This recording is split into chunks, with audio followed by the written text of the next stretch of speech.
the cops, the fire department, and the Mafia all came at the same time. The first time I heard Strings of Life by Derek May with all those people. Oh, wow. That was a life-changing moment for me.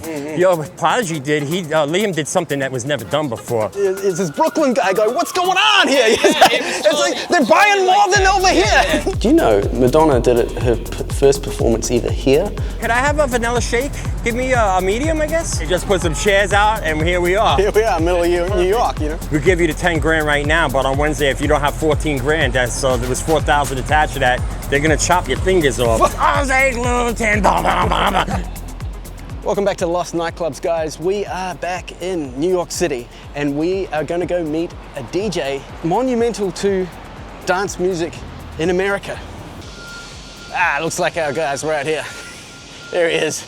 What up, Shae? What's going on? Hey, what's up, man? How you doing? Awesome, man. Thanks for coming, dude. I don't even know where I am right now. Yeah, I'm looking around, I'm like... Yeah, it's a different place, right? This is definitely crazy. So, I mean, you can see the construction going on one side. That used to be like a parking lot back in the day. Right. And this was, you know, before they knocked down the warehouse that the Roxy was in. The Roxy? It covered most of this block, so... Right. So, I don't know where we're going here, but like... So was this entire building, This is brand new. I mean, I've never even seen this before. Yeah, You know.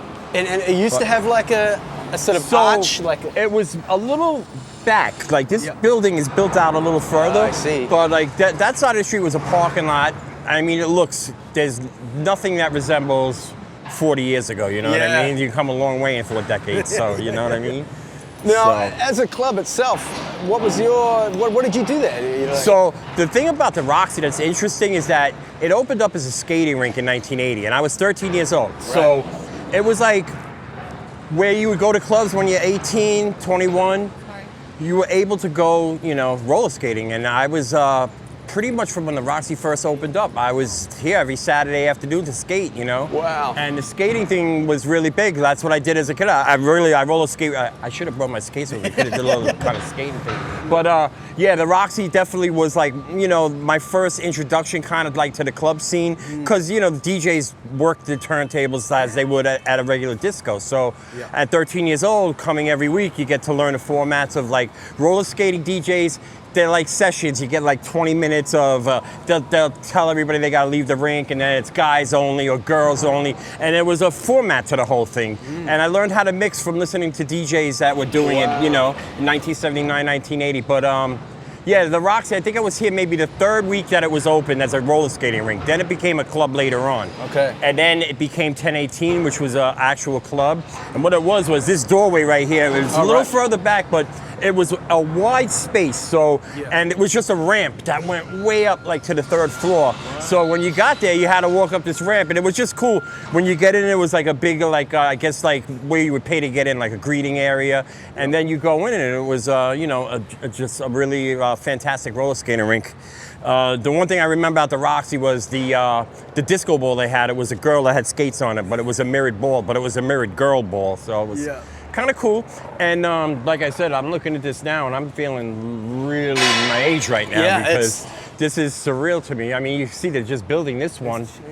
There's nothing that resembles, but then right here above us you have the High Line, which was once abandoned, and we used to do graffiti up there when I was 16, 17, and you could hear the music from, you know, so I didn't actually have to go to the Roxy to hear the music, we would just go hang out on the abandoned High Line. But it was amazing. I mean, amazing times. Different though, a lot different, a lot seedier. New York has changed in the, you know, last 20 years. It's just different. Yeah. So. Now, do you think Roxy would have existed if, say, 54 didn't exist? Like, was it a carry-on? Well, I think the roller skating thing became really big in like 78, 79. Like, we had Roller Palace in Brooklyn, which was another rink I frequented a lot, and then you had United Skates. Roxy was definitely not a club. It was a roller skating rink when it opened. And over time, you know, they started doing nightclub nights. And what's the guy, Steve Greenberg? He used to own co-own the Palladium as well. He was a co-owner of this as well. Okay, yeah. When he turned it into the club in the mid-80s. I didn't even know that. I mean, I know like Peter Gation when it was the heyday of the club thing with Palladium, Limelight, Tunnel. Yeah. The Tunnel's another club that's up like on 32nd Street. Yeah. And you know, a lot of these places, they don't exist anymore, obviously, but.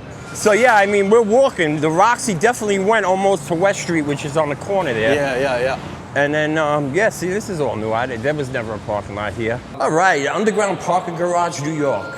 So right now, the skating ring would have been just above us. Yes, yes. Probably 2 floors up, but this is the best we could do, guys. But yo, try to, you know. So I mean, again, with the roller skating thing, you know, they were sessions. I would come in the afternoon, and they opened from 2 to 5, and then they would have a night session. Yeah. And when my dad was alive, he roller skated on Sunday nights at the Roxy. So did he bring you there for the first? Yes, yeah. But I mean, if you hadn't gone to that skating rink, do you reckon you would have had the same career? I have to say, because in Brooklyn, when they opened up the Roller Palace, which was by my house, you know, my mom dumped me off there at 11 years old on a Saturday afternoon, and I went religiously every week until I came to the Roxy 2 years later. The Roxy was here in Manhattan, you know, the whole thing about New York, especially if you look at movies like Saturday Night Fever or The Warriors, they were Brooklyn-based movies, right? You know, The Warriors were trying to get from the Bronx to Brooklyn. Saturday Night Fever, John Travolta was trying to go from Brooklyn to Manhattan. But, you know, they call Manhattan the concrete jungle. All the money was in Manhattan. So you wanted to get over the bridge and come to Manhattan because that's where it was serious. That was like the playing field. So to be 13 years old, come to the Roxy, skate, and then, yeah, I mean, it's weird because it became 1018, a club, but meaning 10th Avenue, 18th Street. I did a lot of raves there in the 90s too, so I went from, you know, like in 1995, the rave scene in America might have been 5 years old, but I was already going to the Roxy for 15 years, so to get on the turntables in there and DJ, it was already like I was home in a sense. Yeah. And I mean, my one story was like where we first started when we were talking up there. So one night they did a rave. They had Jam Master Jay from Run DMC. Paul Johnson came rolling up in a wheelchair. Rest in peace, Paul Johnson. Yeah. And the fire marshal said only one person could come in. And there was a group of DJs that were trying to get in. And Jam Master Jay rolled up. And, you know, because he's Jam Master Jay, he's going in the club. You know, he's the one guy going in. But I'm like, nah. I was like, Paul Johnson's going in because the man's in a wheelchair. You know, you're not gonna let this man sit here in a wheelchair. And I didn't, you know, I already played with Jam Master Jay once, and I love Run DMC. You know, again, rest in peace, Jam Master Jay. But Paul Johnson was going in that club because he's handicapped. You know. Wow. But what an out of it situation. Yeah, but what was crazy about it was right when this heated thing was going on, all of a sudden, all of us got in at once. I don't even know. It just kind of magically happened. Awesome. And then, you know, it was Jam Master Jay played, then I DJ'd, and then Paul Johnson DJ'd, and that's how I became really close friends with Paul Johnson, and I love that man. When he passed away, just the older I get, who did you used to watch as a DJ that influenced you? I mean, God, Jelly Bean, Funhouse. I mean, Larry Levan, and you know, Paradise Garage was like maybe 5 or 6 blocks down, but like back then it was, you know, Paradise Garage, Zanzibar, Tony Humphries, Jelly Bean, Funhouse, and those guys were, you know, Chef Pettibone doing the remixes. And where were you? You like standing next to the DJ? Well, I mean, I wasn't able to go to like the Funhouse until I actually got in there when I was 16, but Jelly Bean was the guy. He was the guy, you know what I mean? Roxy was like the hip place to be. I saw like celebrities would go there, Madonna, Shae, yeah, for sure. I mean, it was, you know. Beyonce at one stage. Yeah, I mean, I don't know what year the Roxy closed, but 2007, I think. Yeah, it went on for a while.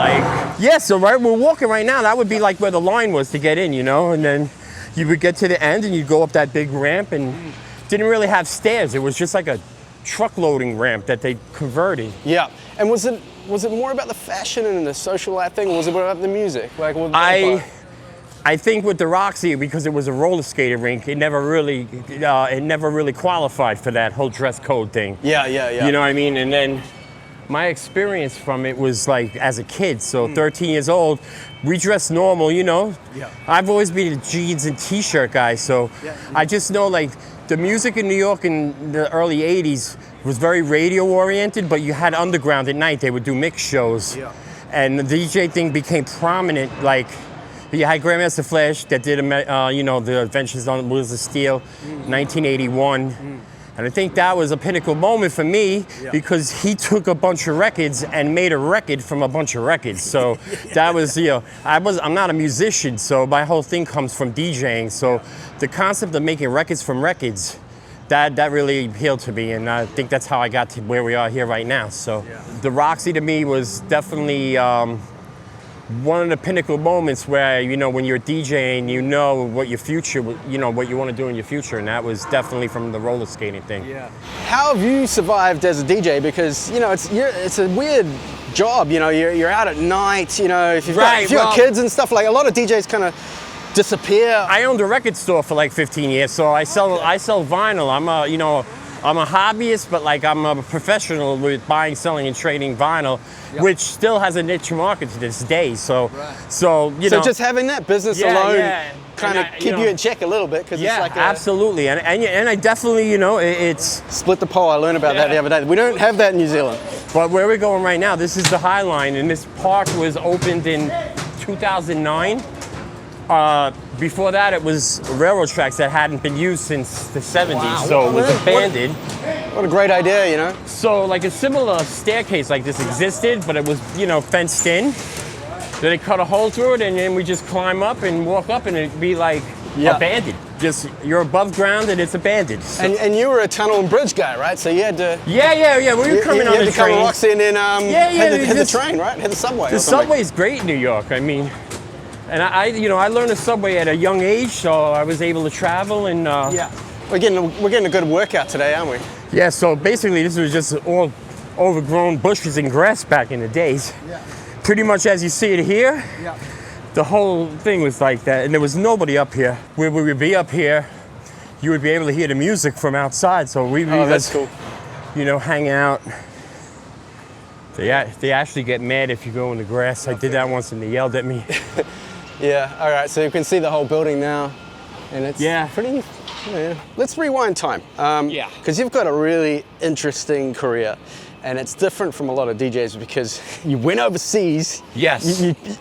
After finding, because the club thing changed, right? That age limit thing, so you had no choice. You had to go to London, and then you did some stuff there, and then you came back to LA, and then they thought that you were from the UK. Yes, this is all true.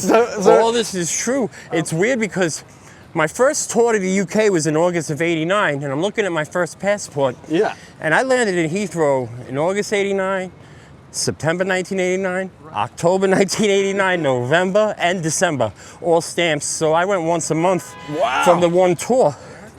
And it was just by a happenstance. Like the time I came back on September 1st from the first tour, which went ridiculous. I mean, that's how I discovered rave, energy, 25,000 people in a field. I get home, and when we were flying over there, Patrick Moxie, who was Little Louis Vega's manager at the time, and he knew us. I'm at the back of the plane, he's like, I won't let Louis do any of these illegal raves. And what happened was, he was scheduled for the next energy, the one after the one I did, and I wound up having to go back and take his spot.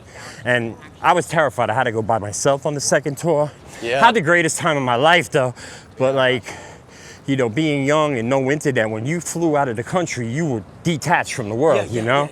It's not like it is now. It was like really traveling, it felt like. You know, if something happens on an airplane, you could get off the plane and start typing it into Instagram and Facebook. There was none of that going on. Well, you get that feeling when your SIM card doesn't work when you land somewhere. Yeah, detached from the world. They allow you to panic. You know? But yeah, so I went over in September and I played another energy party, which was, it was in Ipswich, and it was in an aircraft hangar, abandoned, 17,000 people. Wow. It's the first time I heard Strings of Life by Derek May with all those people. Oh, wow. That was a life-changing moment for me. It gets spiritual, you know, like. Really, I mean, that's what dance music can do. They say music for you. is a religion. This is how we live, you know what I mean? I don't know anything else. It's like getting close to God or something. Yeah, I mean, whatever that is, you know, for you, it's I mean, you know, I believe in, you know, the cosmos, the universe, but I think the music definitely over time, you're playing repetitive music that people dance to, and it whips you up into a hypnotic state. And if you really go into it, because I know with techno, like, you know, house music, I love house too.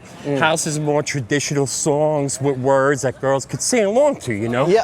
Techno, like being in a big factory, just machines, gears turning, loud noises. It's a feeling. And when you combine the two, because like, you know, I genre jump, I don't stick with one, you know. Techno is my preferred, but the break beats, if you get a good break beat. Now, I was listening to your sound, right, and It's personally, it's some of my favorite genre because I love just something that moves with cool sounds that's somewhere in between house and techno and hard house as well. A lot of it doesn't make sense, but it's not supposed to. That's the whole thing, you know? Cool. And now, what I also notice is that since you've been to the UK, but you grew up around Brooklyn, Yeah. I can hear, because we've got the house music from Chicago, right? Yes. And it's got and they have swagger, they have. Because they have soul in it. we were speeding up hip hop, records and putting the breakbeats into the house tracks. But you had an ear for that coolness, because you grew up in America, where it's on the other side of the ditch, it's. I love everything that came out of the UK. I'm like a huge Prodigy fan. I appreciate that. I love Prodigy. But you married halfway between these. Yeah. I mean, a lot of these original guys, I became friends with, with a lot of them. I mean. So when I'm telling you about the story about me landing in Heathrow 5 times in 1989, on the last trip in December, Lenny D was with me, and we went straight to Carl Cox's house. Cool. And straight from the airport to Carl's house. And I think Lenny had a more profound effect on Carl than I did. Wow. But that day was the day that we discovered the future, because the record's success and effect, Block, Rock, and Beats, which was like the prototype drum and bass record. Yes. We gave Carl the only copy that existed outside of the ones me and Lenny owned. There was only 3 copies. Nobody knew where to get this record. And we gave Carl that record, and he did his own edit to it to put out a white label, The Success and Effect by Carl Cox, which was a huge track in the underground. 2 months later, he put out I Want You Together Forever on Perfecto, and it was a top 10 UK smash. So by me and Lenny hanging out with Carl, it just kind of precipitated this whole thing to get us where we are today. And you were the link. Yeah, and it's crazy. Part of this linkage that is like. And I remember the date was December 5th, 1989. The reason I remember this is because XL Recordings, which I got signed to, huge label, had a Christmas party, and I met Dave They had Clark. all the good music, mate. I met Liam from Prodigy. Liam used to come out and see me and Lenny play at the Barn when we would play out in Colchester. And very big inspiration. Oh my God. He's a genius, On his Dirt Chamber sessions, I have 3 tracks on that CD. Wow. They wanted to license Bones Breaks, so I thought it was like a one-off. But because there was 3 different tracks from that Bones Breaks, I actually got paid 3 times. I kept getting checks, and I'm like, I think somebody screwed up in the accounting department. Like, no, but it's listed as 3 tracks. So. Oh, wow. And the Dirt Chamber sessions for Liam to do that, being from the UK, because like guys like DJ Shae, people that make like these type of compilations. Prodigy did. Liam did something that was never done before by the groups he used on that mix. He had the hip hop thing going. He had the trip hop the thing, reggae things. Reggae, just all. It's very hard to get that right. But you could listen to that CD. It's from 1999. It still sounds amazing. And then get music of the Jilted Generation. And just for me to know these guys, even rub shoulders with them, it's like, anybody that was in the UK in '89 had a really profound effect on them. But this wasn't happening in America. Right. We had house music, we had techno, but we didn't have the scene. Because the scene was big in the UK. Oh my God! Can see how it's in Europe. When we got invited over, we were supposed to play to 5,000 people. Yeah. And that was like in June we got invited over. So it's like. You got techno and house music in Detroit and Chicago. Yeah. So it sort of started here, but there's also the European influence. You got like Kraftwerk and all that. That came like pretty quick, but in 1989, the music was just. It was mostly Chicago house, a little bit of Detroit techno, and then you had this New York cut and paste style, which was what we were doing. We kind of what do you mean saying like Todd Terry? It's like taking other pieces of records and putting them into your own record. Yeah. A lot of like samples and Todd Terry was about 6 months ahead of me on that. But had I been at the time he did it, I would have never got to the rave scene, because it was like you had the 6 months before and the 6 months after. Yeah. And the 6 months after is like where Joey Beltram came into the picture. But like it even got bigger, like especially like when Joey did Energy Flash, which to this day probably you could argue, but like it probably is one of the biggest techno records of all time. Right. So you had all these guys from New York doing what these guys in Chicago and Detroit were doing, but we didn't have a name for what we did. They didn't call it anything. So that's why I think they overshadow us, because they had the genres like Detroit techno, Chicago house, acid house. Now when you came back from the UK and you went to LA, Yes. You set up what could have been sort of the earliest sort of Yes. rave thing in because America, it wasn't even rave yet in America, and they were finding this out from ID Magazine and The Face. You'd go to a newsstand, you'd buy one of those magazines from the UK, and you would read about these rave parties. So I played at the Mayan Club on June 1st, 1990, and the Mayan Club is a really... you know the date. Like, what? Yeah, I do. No, have you got like some right sort in of the book. super calendar memory or something? You know what it is? I remember dates because, you know, you remember all the good times in your life. Yeah, yeah. And the thing was, being that it was June 1st, 1990, if you look at this, went over to the UK first time, August 23rd, 1989. 9 months later, you know, the time it takes to make a baby, here I am rolling up in LA. Yeah. And the promoters were totally like, they heard my Brooklyn accent and they thought they were duped. It's crazy because everybody... Give me a coffee, you know. Yeah, I Get was the like, fuck out of here. You know? Exactly. They were so confused. Like, I was like, guys, just What do you think, I'm a fugazi? Yeah. Forget about it, you know. Hey, where's my coffee? Sorry, you know. I just love Brooklyn accent. It's like the they were best. expecting like, you know, they were expecting a little bit like UK accent at least, some British James Bond shit maybe. I don't know. Maybe you put it on, you know. But you know, I did definitely. That's great. So September 7th, 1990, when I went back to LA. See, the thing with Cali, I love California from the get-go because it was made to rave. You know, I mean, it's always sunny out. Like this is the day. Like today, it's a beautiful day out in New York. Yeah. I did go to some raves in LA back in the day. Yeah, I mean, but the weather, you never have to stop. That's why it got so big there. But I didn't feel like it was any epicenter of sort of electronic music. Well, I mean, you had to go to EDC in Vegas now to get that experience. Okay, But like, you know, we just did EDC this year and 180,000 people a day, you know, I mean, Wow. All right, so we've just walked down the train tracks and... I believe these are the stairs right here. I mean... The stairs to... What was this? Funhouse. The Funhouse. Now, I've heard a lot about this 526. It did say 526, so we know we're in the spot. Now, what's it like being back here? The actual staircase coming up, this is how when you would go in. It's pretty much the same thing. So you would be like, you know, kind of down on the sidewalk, so they were up here. Yeah. So, you know, it's kind of like... You felt little. I was little. I was 16 years old. Like 16. But Jelly Bean Benitez was like the biggest DJ in New York at the time. Is he still around? Yeah. Okay. Yep. Jelly Bean's still around, but it was Funhouse music was New York electro, and then would become like Latin hip hop freestyle, which is like, you know, was a Miami thing mostly, but we injected all the sounds that were underground in America. So like, you know, when Egyptian Lover came out with Egypt, Jam On It by Nucleus, Shannon Gimme Tonight. That's why a lot of our records have those beats. They're like electro beats, or they could be like sped up hip hop loops. And we put that into, you know, our music. And I learned that from coming to the Funhouse. Right. If you think about it, Funhouse music, it was house music, fun, house music. You know. And this is interesting because if you trace back Chicago House, the first big record was Music is the Key by J.M. Silk.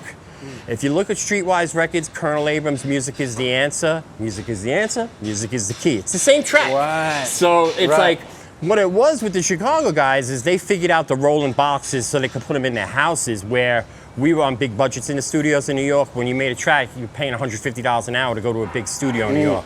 So the traditional house thing would be music that's made in your house. And that's what, you know, made house what it was. Now, I'm not saying anything, you know, New York always had culture here because of Studio 54, the discotheque era. But because New York is such a big city, we got kind of, you know, overshadowed by smaller cities in the Midwest that, you know, bit onto something and made it, you know, what it was. I mean, when I got to the UK, the music you heard was primarily Chicago house. Detroit techno pretty much was the same scene. It was like Neil Rushton from 10 Records, who was a mogul in the UK, kind of coined the Detroit techno, the name techno, for that first techno compilation. They wanted to have, it was a house compilation, but it wasn't Chicago house. So he said, let's just call this techno, and it caught on. This was in '88, so you know. Now, you were talking about how you guys were experimenting with different like rhythms and stuff here. So yes. Did the crowd here help you do that? Because since it's Funhouse, you know, they're probably all high or something. Yeah. I cannot confirm nor deny. No, confirm nor deny. But like, do you think the atmosphere here gave you a bit of like opportunity to experiment a bit? Like. Yeah, I mean, Planet Rock was, you know, a big New York record in 1982, and this is the same time Ron Atkins, you know, produced Cybertron Clear, and pretty much from 1982 to 1986, electro was the street music of New York. So we didn't have like anything with a 4/4. Everything was boom, dat, boom, boom, boom, dat, you know. And you know, Planet Rock was the. I mean, the two biggest records I remember in history would be, you know, Rapper's Delight, Sugar Hill Gang from '79, Planet Rock, 1982. What Arthur Baker did. And his studio's a few more stops up this High Line we just came off of. But Shakedown Studios, they made all those like streetwise records. Anything that Arthur Baker touched at that time was golden. Right. And you know, we were proud of that music. It was music from the streets. It's what kids were playing in the cars. And for those 4 years, 82 to 86, we were strictly New York. Like that's what we knew. And then Miami Bass came out. The first place I ever went on an airplane, I was 22, I was never on an airplane. I went to Miami for the first time, and that opened my eyes to a different city and a different type of music, which was Miami bass, but primarily the same thing. Anything that's electronic music, like when people get stuck in house or they get stuck in breaks or techno, all this music is universal if you know how to apply it. And a lot of people, you know, they're trying to master, you know, they say, you know, jack of all trades, master of none, but that's not necessarily true. If you keep up on your music and you know who's big in house, who's big in breaks, and then, you know, I mean, I don't know, I wouldn't say I play commercial music because I don't play anything that's on the radio, but like I'll play songs with words, or I'll do remixes of like Fleetwood Mac or whatever, but I put my kind of, you know, touch on it, which a lot of DJs do. They do their own edits and remixes, but it's, I call myself undergrounded, like undergrounded, because I'm permanently like fixed to the underground. I don't really care about here. I mean, you know, I'd rather be under where you can't really see me, but I'm there, you know, so kind of like, you know. When did you start doing something like a mash-up-y kind of thing? So Bones Breaks was a concept that I had in 1987, but the first Bones Breaks came out in 1988 early. Just beats. I took a Casio RZ1 drum machine and a Roland 808 and rode records over that, and I made this thing called Bones Breaks, which they sold 3,000. And Volume 2 came out in '88, and now the rave scene's happening in the UK. We didn't know this at the time. All of a sudden, the 3,000 records I sold on Volume 1, and I only noticed because we were doing volumes, the record's like up to 8,000 units, and 4,000 of these records went to London, and we were like, what is going on in London? Like that a whole city is buying the same amount as the whole country in America. What is going on there? We knew something was going on, and it took about 6 months. I can't get over your accent, bro. It's so cool. It's like, it's like it's this Brooklyn guy going, what's going on here? It's like, they're buying more than over here. You're like, shit, we're gonna go over there. It's like, well, we didn't know at the time. We didn't know really what was going on. You're on the forefront. Hey guys, how you doing, man? Yeah, so this definitely would be where the club was. It was Funhouse. You're on the dance floor right now, pretty much. They actually left these pillars. This is again like, you know, these walls were all put up here, but basically you walk in here and it would go. But yeah, we're standing within the, you know, Funhouse. This is it, you know. It's probably the original floor. Yeah, the dance floor was right where I'm standing right now, and it would go, you know, out that way. But this was Saturday night in New York for the borough kids, for Bronx, Staten Island, you know, Queens. They called it Bridge and Tunnel. That's where the Bridge and Tunnel name came from. People that would come over the bridge, come through a tunnel to come to the club on Saturday night. And you know, I saw Madonna there, I saw Beastie Boys there, I saw Run DMC there when they recorded Here We Go. So like, I'm 16 years old, and you know, to see them doing Here We Go, they didn't even know they were gonna put that on vinyl. And then 2 months later, yo, Here We Go, and I'm like, yo, I was there, you know what I mean? And it was, you know, hip hop was a big deal because it's New York, but like, the dance music kind of was its distant cousin, you know? Do you know Madonna did her first performance either here?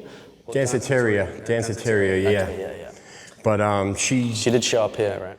Madonna came out October 1982. I remember this because I used to write down all the tracks that the record pool would give out, and then her record, Everybody, came out in October '82. So like by '83, she already was in Pop Star with Holiday, and Jelly Bean produced that. And wow. That's probably her biggest record of all time, you know, in the history of pop music. Well, he would have known what Roxy danced for. Yeah, and you listen to the beat in that song, and it's great, man. It just gets you going straight away, right? Yeah, I mean, there was specific tracks like Jimmy Castor, it's just begun the breakdance stuff, and people would go there just to hear those tracks, James Brown. And it really was, it's like, it was a scene within a scene, you know? When you say Chicago house, we had Funhouse, but it was electro, but it was that street music, hip hop, you know? They were a little bit more tied together at that point, but yeah, those were great times. I mean, coming up, you know. And that's it. This is, you know, we're in. I'm feeling kind of. So the DJ desk would be booth over this way. He had 3 Techniques turntables and a rotary mixer and a reel-to-reel. The reel-to-reel was a kind of a big deal back in those days because you'd make a show reel and you'd play like a 15-minute edit or something. And no, but like you would have to spool tape like a reel-to-reel. You'd have to put the tape on and spool it and. But you know, you do your edits on that because we didn't have computers back then that did that stuff. So, but this is really Thanks a lot, man. Nice space. Thank you. So it's quite cool that they've actually kept the building. This is it. Yeah, just those walls were just prefab, but everything else is. And then too, the Funhouse was definitely the first actual club I went to. The first time I went there. I was really young, but I had a mentor, Tony Torres, who was a really big DJ. He was 5 years older than me, and he would get me in. I wouldn't be able to do it on my own, but like, I was so intimidated though, because I was so young and everybody was like, it was like just a different time and place in the culture, really. Yeah. Because, you know, like I was saying, you had breakdancing, you had the graffiti culture, and then a roller skating thing, which we already tapped on. But all these little subcultures within the music is, you know, how I learned. And but these places were a playing ground for creativity. Yeah. I mean, it was every Saturday night. You know, you would come out. Too much like that anymore. Like, because I mean, this is the birth of. I was trying to think, like, what was the last big techno record that everybody played? And I'm sure there's got to be something in the last 5 years, but in my mind, the Bajarki record, I Want to Go Bang, you know, sometimes I feel like I want to go bang. And all he did was take a DJ Dion vocal from a Dance Mania record and put it over a straight techno beat, which is the most simple thing you could do in the world, but everybody played that record. Yeah. You know, so it's like nowadays you don't get many hits like that anymore. What was one of my favorites was Bizarre Incorporated, Playing with Knives. Oh, I mean, Playing with Knives, I mean, you can look this up on YouTube. I did a track called Playing with Butter Knives. And it's pretty cool, actually. Could I have a vanilla shake? Give me a medium, I guess? How much is it? Yeah, I got you. So yeah, I mean, here, New York ice cream truck. And these been around for a while, like. Well, Mr. Softy, but I guess this is an offshoot of that. So I'm just gonna blag my way through it. Yeah, Frankie, what do we got here? This is our podcast chairs. It's one of those things. They just put some chairs out, and here we are. Here we are, middle of New York, you know. 23rd Street, 10th Avenue. So yeah, this whole area, it didn't look like this 30, 40 years ago. It was sea, bums running around, dangerous. Now, you know, New York is pretty dangerous now, actually, after COVID. I think it's come back to being a bit more dangerous. I've been living in New York, you know, well, I lived in California for a while, but once New York is your home, it'll always be your home, you know? That's because that's where you're from. That's why I got this crazy Brooklyn accent. Little ice cream break, Mr. Softy's, cheers. If you look at the Beastie Boys Solid Gold Hits 2005 album they put out, you'll see them standing there really young. And I had taken a tag on the Manhattan Bridge down, Bones. You can see my tag on the album cover. Wow. And then my partner who wrote Net, he got on Ramone's album cover, Subterranean Jungle. When you flip the album backwards, you see a Net tag. And then there's another hip hop compilation that has a Net tag. So we were writing our names so many places in New York repetitively. Like we cut out of school and just go tag the city. And to wind up on 3 different album covers, it shows you how dedicated we were to the craft. Frankie, if you had like a few tracks to play on your last gig ever or something, you know, just some of your favorite little handful of tracks. So like before Lords of Acid with Lords of Acid, Nikki, who's the vocalist from Lords of Acid, had a thing called Fantasia. They did 2 tracks. One was called Inner Light. The second one was called Violet Skies, both from 1992. So basically Inner Light by Fantasia is like the introduction record, if you're gonna take ecstasy for the first time, that would be the track you put on. Then there was a track called Marathon Moving, which was more of an indie rock kind of Stone Roses. You know, a lot of the guys in New York at the time were coming out, Mundo Musique, Damon Wild. These are all guys that were like on our team that came in and just belting out tracks. Moby Go, you know, when Moby came out, like Moby Go was like, you know, it's just an essential rave classic, really. You gotta realize, like the first 9 months I came back from London, rave wasn't an American thing yet, so I didn't think you'd ever be able to do raves in New York. Yeah. And I was trying to get in venues in Manhattan, and they wouldn't let more than one DJ play. You get one DJ and then a bunch of track acts to perform a song. And I'd be like, we want to do a multiple lineup of DJs, and they looked at me like I had 5 heads on my shoulders. So we had to go to Brooklyn to these abandoned warehouses, cut the padlocks off, bring our sound system in, and then boom, Storm Rave kind of came out of that. So I guess my September 18th, 1992 Storm Rave, we had 5,000 people. It was the first time we ever had 5,000 people. And I mean, it would have felt like pure freedom. Yeah. Because it's like you've just broken into this place. Yeah. And it's like there's no. Like at that point, we got it semi-legit. Like we got an insurance policy, but it wasn't a legit. You know, I knew early on I had to get like there was a big Mafia presence in New York, like you know John Gotti, the real deal. So one of my partners, this kid John, Mr. Hyde, we called him. His dad was like John Gotti's driver. So if any Mafia element came in and tried to extort money from us, I had the person to talk to them. And we did a party in Manhattan and. The cops, the fire department, and the Mafia all came at the same time. And the Mafia dudes were not happy. They were ready to pull me out in a van and like blindfold me and take me somewhere. Wow. So, you know, my partner John had to make up like, you know, we got to meet on 18th Avenue in Bensonhurst at the Social Club on Monday. And then I couldn't pay all the DJs. I had to like borrow money from a loan shark. They're like, Bones, we'll give you the 10 grand right now, but on Wednesday, if you don't have 14 grand, so there was 4,000 attached to that, they're gonna chop your fingers off. But you know, it was like that. I just had to get to a bank on Monday. I took care of it, but they sat me down. It's like, we know you need your fingers, so like really think this out. So I paid everybody and we got shut down. But when we came back in September, we did the 5,000 person party at it was a truck loading dock. So it was a building that just had spaces for trucks and lorries to come in to deliver stuff. But it was empty and we had 5,000 people all over there. It was crazy. Wow. It was like, and we went to 9 in the morning. And it was like the last DJ that played was playing like this fluffy kind of orbish, like the sun's coming like, up, right? You know, like you know, Orbital, Belfast, which is one of my favorites too. That's another good one. The right timing. But I was like, we can't go out like that. So I came on, I played Euromasters, Ozzy Luton, and yo, it was just a perfect way to, and yeah, it's just like totally 360'd the whole thing. But that was because you know it was at that point that the rave scene arrived in New York, and like I said, if I didn't go to LA first and seen how they clip locks, because all they did was take the lock, put their own lock on. You put your own lock on. You break their lock off, you put your lock on. Okay. If you come back on Saturday and your lock's still there, you're good to go.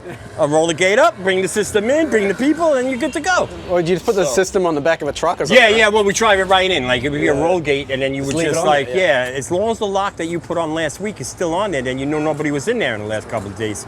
We had the same thing in Auckland. We did warehouse parties. I think they would have come after you guys. But we had the bass bin stack was this huge pyramid in the middle of the dance floor, and you could stand up on it. Right. So you're just standing on the bass bins, and it was big, and it was loud. I mean, our basic system was just like a JBL, like a sub with a pole and then, you know, a top. Yeah. But, you know, like boxing ring, four corners. Yeah. We never really had incredible sound systems in the early Outlaw Party days, because the thing was, you're taking all this equipment into a legal spot. If the cops come, your stuff's going to get confiscated. Yeah, you don't want to take the best. But we never really had that problem. We got shut down once, but they didn't confiscate anything. I just almost had the Mafia kidnap me, and I had to go to like the fire department. I had to go to court. I wound up paying $12,000 in fines, which was not fun. But you're giving it up for the people, man. They would have had the best night of their life. Yeah. I mean, if you look at the history of it all in America, I mean, you know, as I stand here now, I got a lot of people into this. They won't even like the kids that came after that don't even realize the impact that I had in the city when it first started, you know. And that's why I love you, Frankie. If you guys have been to one of the raves, the Storm raves, comment your night. Tell us about your night. Yeah, I mean, it was just good times, and it's just like, I'm blessed to have the life I have, and I mean, I thank all the people out there that support me. You could go YouTube/Frankie Bones or SoundCloud/Frankie Bones, FrankieBones, one word, /Frankie Bones. I got I'll put the link in the info, yep. I got a lot of good music, you know. I mean, a lot of the stuff I just make for content for the channels that I'm not even trying to release, and there's at least 100 tracks on each one that, you know, you'll find something in there that you'll hum along and dance to, I'm sure. Well, I hope you guys enjoyed that. That was Lost Nightclubs in New York with Frankie Bones, the one and only. Peace. If you guys want to support the channel, you can grab a t-shirt, there's a link down there. Subscribe, hit a like, throw in a comment of your experience at one of Frankie's gigs here in New York City. Would love to hear about it. We want the community to get going, guys. It's really cool to hear your stories. And man, yes. what a day. Thank you so much for coming out, man. Shae, it was real. We kept it real. That was awesome, Definitely. man. All right, I learned a lot, and I hope you guys did too. Peace out. Let's go.